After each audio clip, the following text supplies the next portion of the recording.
illness that nearly ended his career and changed his life, to getting fined a monthly sum of 75 grand for just throwing his mouthguard? Jeez! These are the 10 things you didn't know about Steph Curry.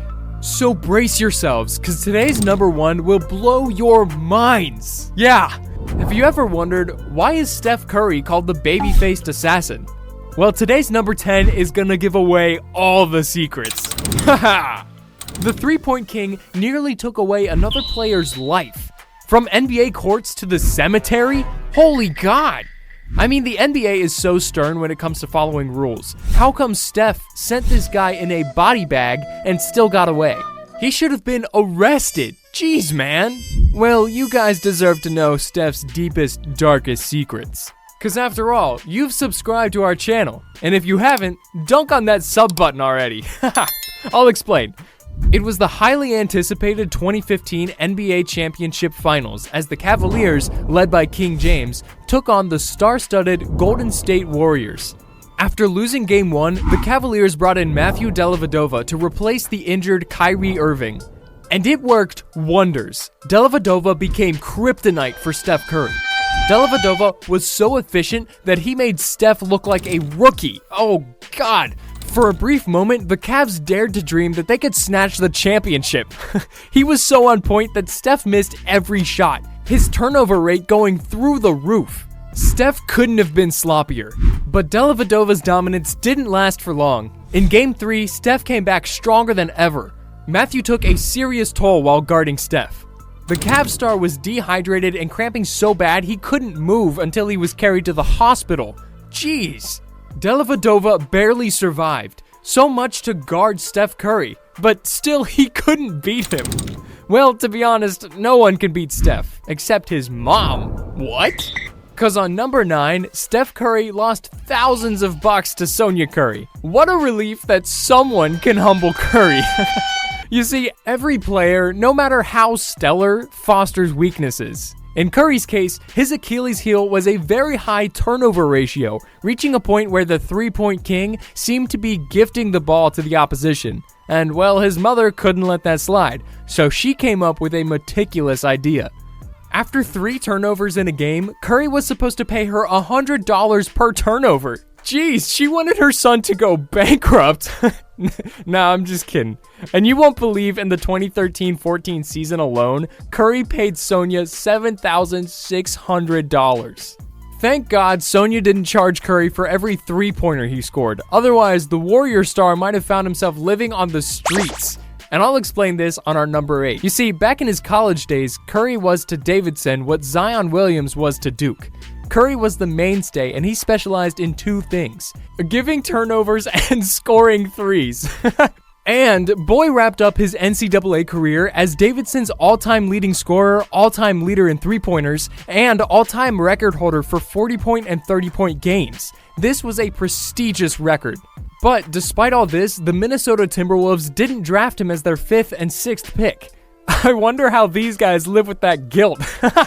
Curry, undeterred, took his three-point finesse to the Warriors, altering the course of NBA history. In the 2014-15 season, he made 286 three-pointers, setting a record for the highest number in a single season. Not content with that achievement, Curry surpassed himself in the 2015-16 season during the Warriors' remarkable 73-9 run, securing an astonishing 402 three-pointers, the highest ever tally, breaking his own record, and won the first unanimous MVP. Calling him great would be an understatement. And as expected, my man is the leading three-point scorer in the NBA with a tally of 3,557 three-pointers to date. But you see, things weren't always good for the three-point king, and our number 7 will spill the beans on it. Steph always wanted to go to Duke or Virginia Tech, where his parents had been star athletes, but he never got any scholarship offers from these or any Division I school with a big basketball program. Even though Del Curry was wealthy enough to pay for Steph's tuition, Steph stood no chance at playing in the NCAA at these colleges, which was a huge blow. According to Del, quote-unquote, the Virginia Tech coach said, "Steph can definitely play, no doubt, we see the skill, but we don't have a spot here. He's too little, going to get pushed around. He's not big enough to play major D1 basketball." The punchline's on them because they underestimated one of the finest ballers in basketball history. Man! Fortunately, Steph got an offer from Davidson and proved his worth. He took them to Elite 8. Amidst the soaring highs, Curry also faced some overwhelming lows, such as our number 6. Because back in 2019, a serious illness threatened Curry's NBA career and legacy. Throughout his illustrious journey, Curry had effortlessly dominated the free throw line, boasting an impressive 43% accuracy. Shooting was a walk in the park for him until he confronted the worst shooting slump of his career, with his percentage plummeting to 36%. This stark dip was a tad too level by the standards Curry had set for himself. But all hell broke loose when Curry made it to the NBA All-Star Game and gave his worst shooting performance of his balling career. His shooting percentage was down to 23%. Maybe it was the end of a superstar. Haha, not so fast. Curry changed his practice regime. He was hitting the gym more often, practicing for hours, but all in vain. After trying everything, Curry had no choice but to visit the doctor, and there it was. Curry received the harrowing news. He had a rare genetic eye disease which had caused his vision to blur, and it was progressing very fast. But when you're worth over $160 million, you can get everything sorted real quick. The doctor made a special contact lens for Curry, and what came next was history. Jeez. Speaking of history, let's dive into our number 5. Many might not be aware of Curry's roots. Born in Akron, he shares a hometown and even the same hospital with LeBron James. Talk about a double dose of greatness. The finest shooter and the highest scorer in the NBA. Both share the same birthplace. What a coincidence. Well, as we've brought up the two GOATs, let me tell you an interesting story on our number 4. Remember Curry smoking cigars after winning the 2017 championship? Well, he wasn't endorsing smoking. The legend was fulfilling his one-year-old dream. Jeez! In the 2016 championship finals, Curry and the Warriors had taken an unassailable 3-1 lead against the Cavaliers. The championship victory was inevitable. One evening, Curry went out, bought a pack of cigars, and handed it over to his friend. He was gonna smoke it after lifting the championship trophy. Oh god, well, the tides turned and LeBron with his boys broke Curry's dream of smoking cigars while holding the championship trophy. Curry was devastated by the loss, and he vowed that he wasn't smoking the cigar until he won the championship. And well, the motivation to smoke cigars led Curry to a championship victory in 2017. Oh god, bring me some cigars because I need motivation in my life too. Well, until those cigars get delivered, why don't you guys motivate me by dunking on that sub button? And moving on to our top 3, things are gonna get way crazier. And for our number 3, you've often seen Curry messing up his mouthguard. Ever wondered why?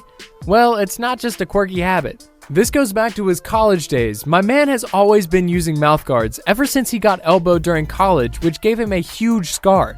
But yeah, these mouthguards aren't just for protection. He chews on them like a giddy kid when he's under pressure. Curry, under pressure? No way I said that. But watch out. When frustration kicks in, Curry turns those harmless mouthguards into weapons. Jeez, he's been slapped with fines totaling over 75 grand for flinging mouthguards in frustration. You've got to tread carefully around the baby-faced assassin. So next time you go for a selfie, make sure Curry doesn't have a mouthguard on him. Nah, I'm just kidding. Curry is a gem of a human.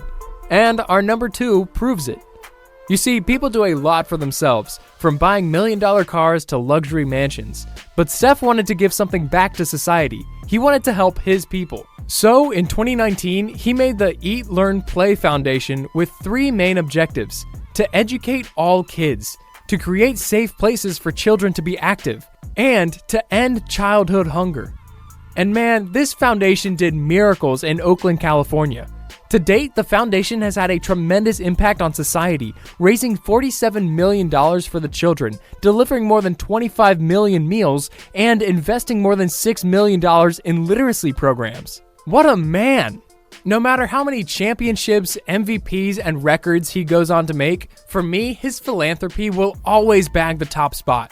And finally, for our number 1, when he's not dunking on the basketball court, he keeps himself busy on the grass, putting the golf ball from one hole to another. Jeez, he must be a Tiger Woods fan. And he's not just another athlete who golfs for fun. Nah, my man is a pro.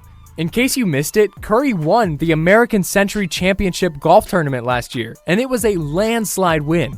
He's a chef, he's a golfer, a basketball star, a philanthropist, and who knows, he might be a vigilante too. Man, this guy is an alien. Hope you guys had fun. Don't forget to subscribe to our channel and enjoy unlimited basketball content.